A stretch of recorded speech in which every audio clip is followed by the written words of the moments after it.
Carlos Ramirez, owner of NVS Audio in Roselle, New Jersey. I guess common sense is just not common. I'm over here rebuilding these Hertz ST25 horn tweeters for Danny on his CVO. His previous installer installed them without the capacitor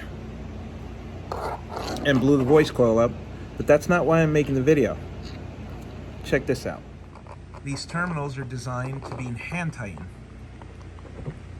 I don't know what kind of plier he used, but he tightened them down so much that it literally cut through the wire. People, these are tweeters. You just have to turn the thumb screw until it barely touches the wire. I'm actually using a set of vice grips to try and get them off, and it's giving me a hard time. Watch how tight these are. He's got them on there so tight.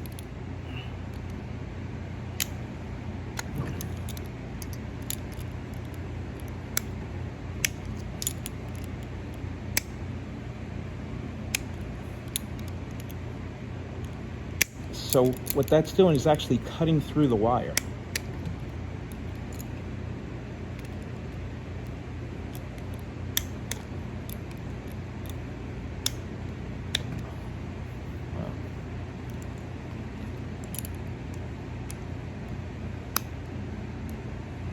There's absolutely no need to make them this tight.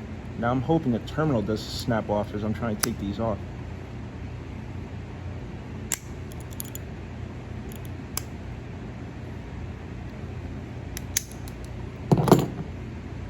The wire still won't come out, it's so tight. And that was 2 full turns off.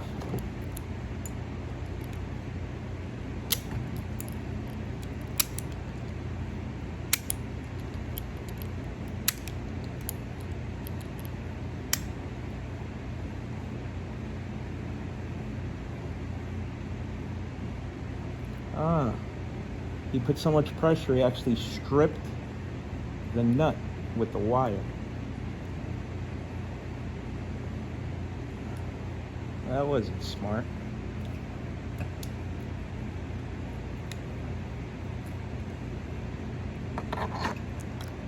Look how mangled that is.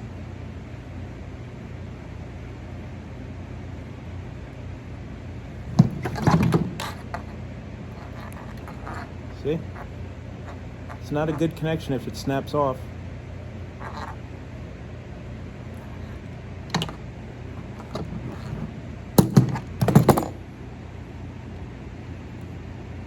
Now that there's all copper jammed up in the threads, I can't even turn it. Let me grab a new one to show you how easily these things are supposed to turn. It's ridiculous. Alright, this is a brand new one. This is how easy these things are supposed to turn. Just like that. So, you strip the wire, not too long, put it in the hole. And then you want to make sure that the nut's not sitting on the insulation, so you back the wire up a little bit.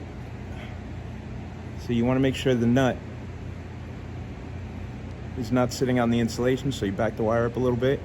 And then you just turn it until you snug it on top of the wire. You don't need any tools to do it. And the tighter you go, you're just going to end up cutting through the wire. So see, it's sitting there nicely, it's snugged. Now, Hertz ships them with these little caps. I don't use the cap. I like to use Testa tape. A, it keeps it from the wire from backing out. It keeps the wire tight to the body of the tweeter. And it insulates it so nothing touches.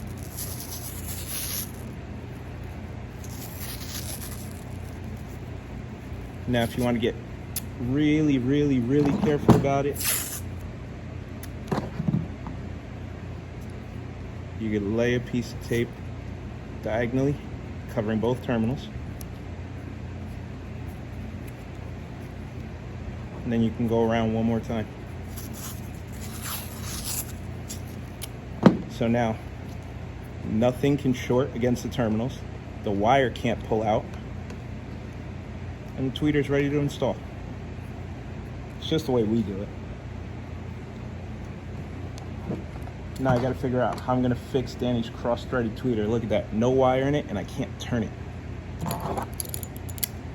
So now I'm gonna have to run a tap through this and try and clean up these threads. But let's rebuild the voice coil first.